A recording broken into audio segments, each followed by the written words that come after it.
Confusion belongs to the confused, clarity to the clear, happiness to the smiling, and sadness to those who choose frowns.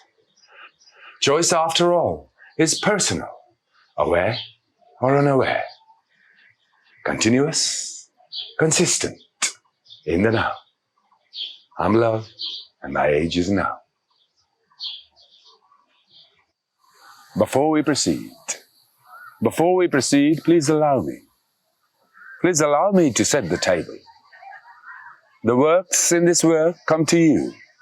The works in this work come to you as discussions.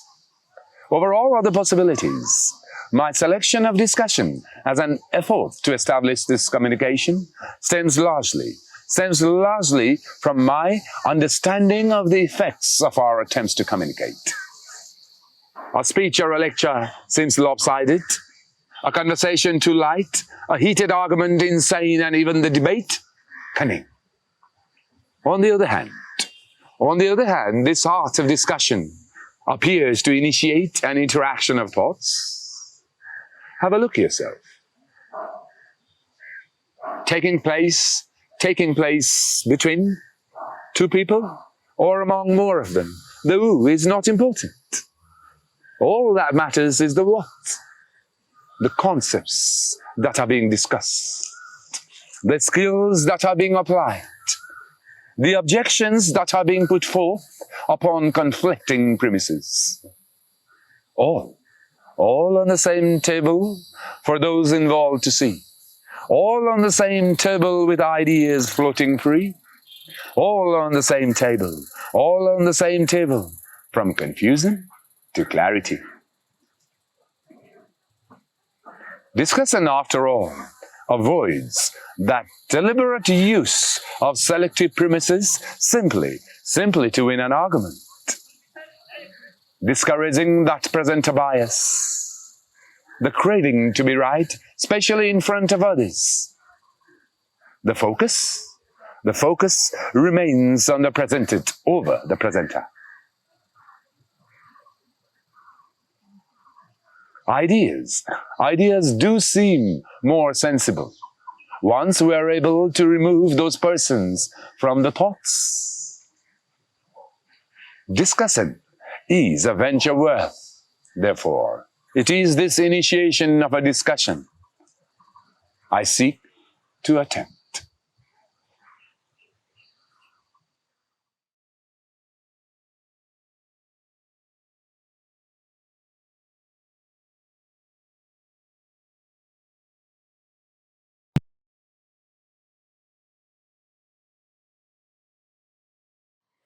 Dark clouds rumble.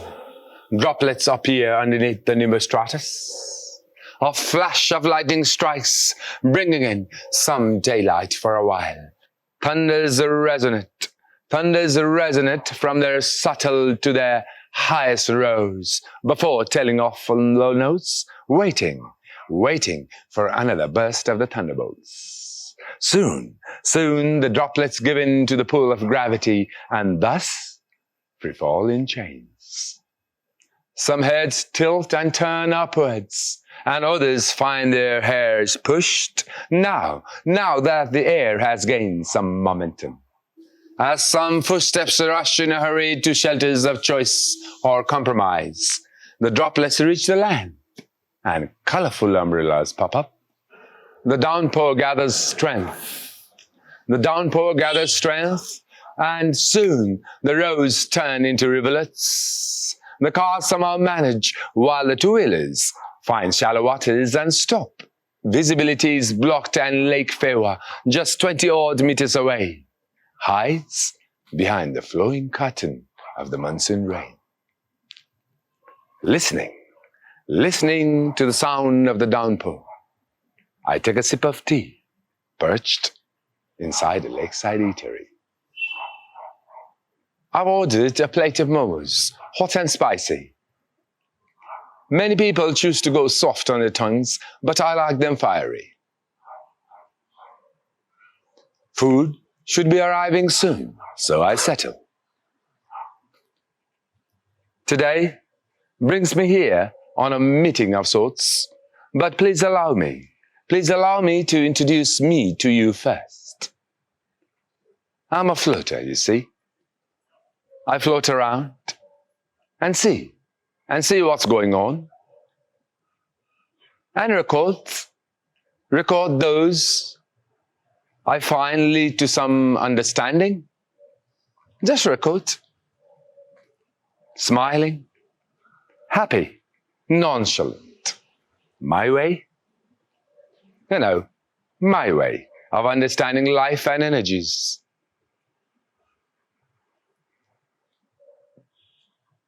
But this meeting is different. So I need to prepare. It's not the posture, however. It's not the posture. Of relevance is the state of mind. Some moment pass. My eyes open. My eyes open as all movements around freeze in time. The plate of momos still in the waiter's hand is almost touching the table. I turn and look at the face and notice a willing smile. I look around. Suspended in the air are tiny particles. Soon, the elements of nature within me blend with the monsoon rain, and we go up towards the cloud, piercing through and above. I swirl further, high. Sufficient for the view of everything, and only everything, our dimension of chance in its entirety. From this vantage point, I watch on, aware of my will.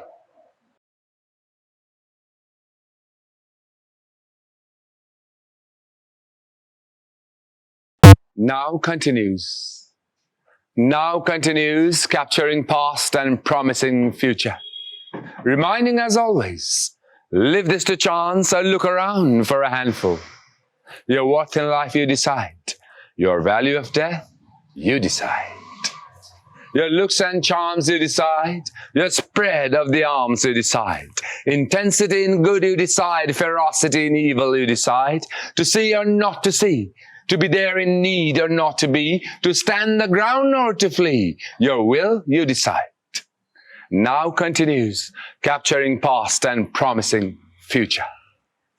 Limited to the energy as we are. Or filled with energy as we are. Charms of dilemma. Arrogance says, man, I'm cool. Modesty says, I'm just a tool. Charms of dilemma. Options pop up. Pinch or touch. And I choose touch. My care I decide, my will I decide, and I will to care. Where you are, as you are, you matter to me. Both the whole and the parts, see, you and I are never apart. Where will you go? Where will I hide when we are always side by side? Life's a high, but also low it appears, so I know. Beautiful and ugly. Inviting and rejecting, appealing and disgusting. Complete, still empty. It appears so, I know. Life's a high, but also low, it appears so, I know. It takes a while to walk the mile, but hey, don't you let go, no yet. You're not alone, perhaps lonely. Sad is happy and happy is sad. I sound crazy and totally mad. It appears so, I know, it appears so. But hey, hold on there, take it easy now, take it slow. Will to hear and will to see. will to hear and will to see you come before, not after me. My care I decide, my will I decide, and I will to care where you are as you are. You matter to me. Your value of time you decide, your colors and charm you decide, your care for a smile you decide, your will to walk this mile you decide. Now continues, capturing past and promising future, reminding us always, leave this to chance, or look around for a handful. Your worth in life you decide, your value of death you decide.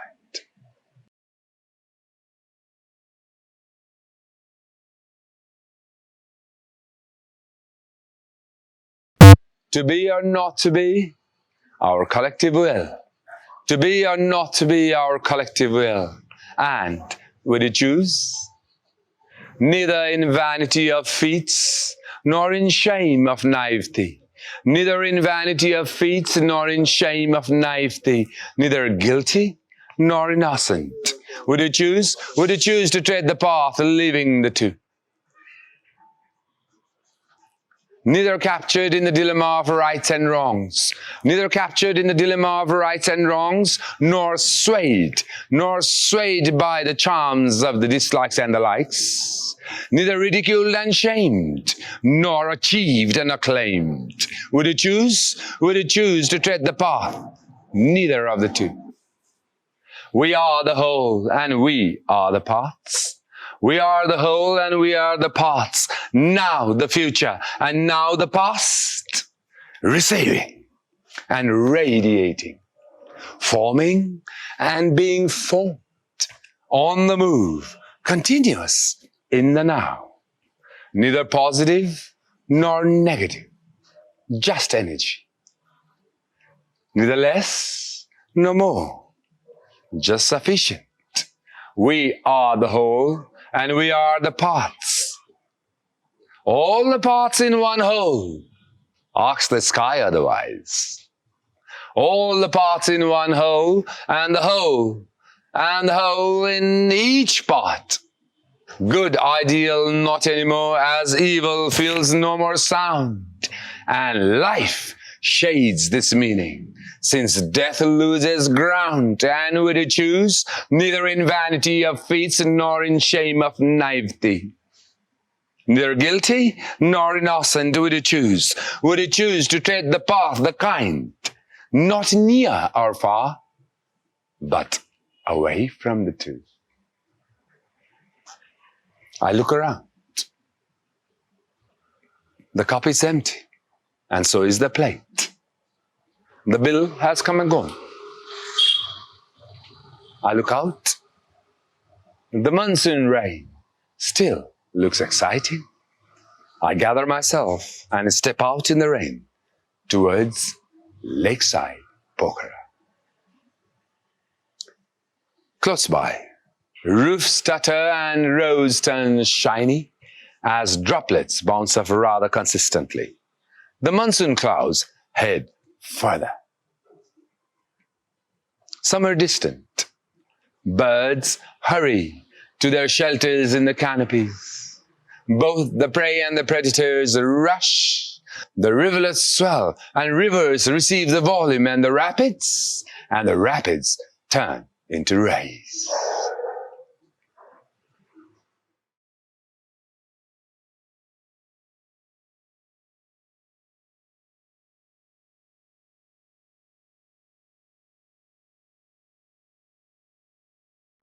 We're not far away.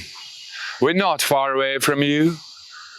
Neither are we far away from him, her, or them. No, we're not far away. We're not far away from the locals who inhabit the lands. Nor are we far away from the thrill seekers, the explorers, and the passers-by. In fact, we are not far away at all. Distance, my friend, certainly is physical, but far away, definitely a perception. The Himalayas. This call for a meeting may trigger assumptions that this is about the high elevations. The thought It's valid, no doubt, but not entirely. No, no, no, no, no, no. It's not only about the Himalayas, it's equally about you.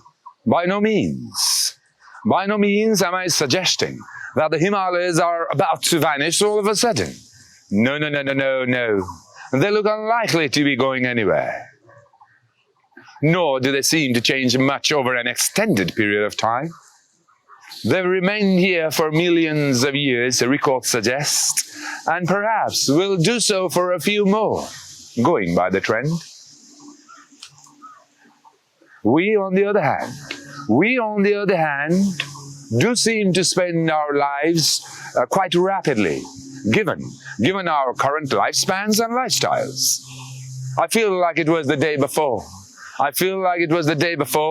When I was queuing up for those movie tickets, holding my dad's index finger, and wondering if we'd be lucky enough, since the long file of big people in front looked threatening.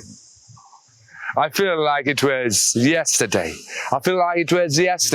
when I was in my 20s and 30s, finding it difficult to manage time for my priorities. The parties, the career, the fashion, the new mobile, the new car, the new TV, and on, in tune and rhythm with tamed motivations.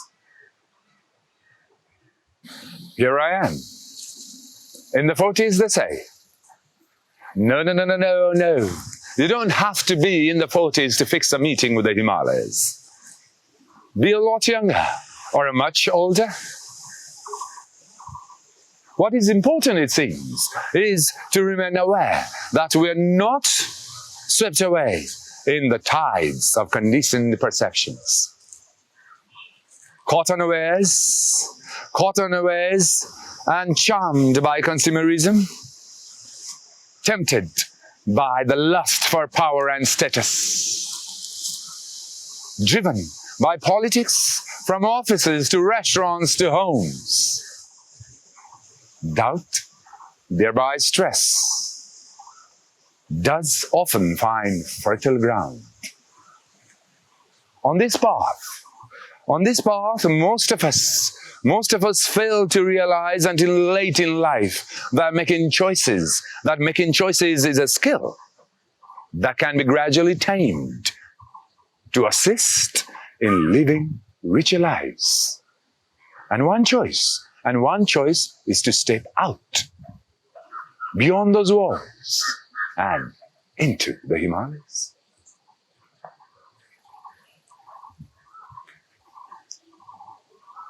The world of the Himalayas can add a different, yet meaningful perception of the world around and within.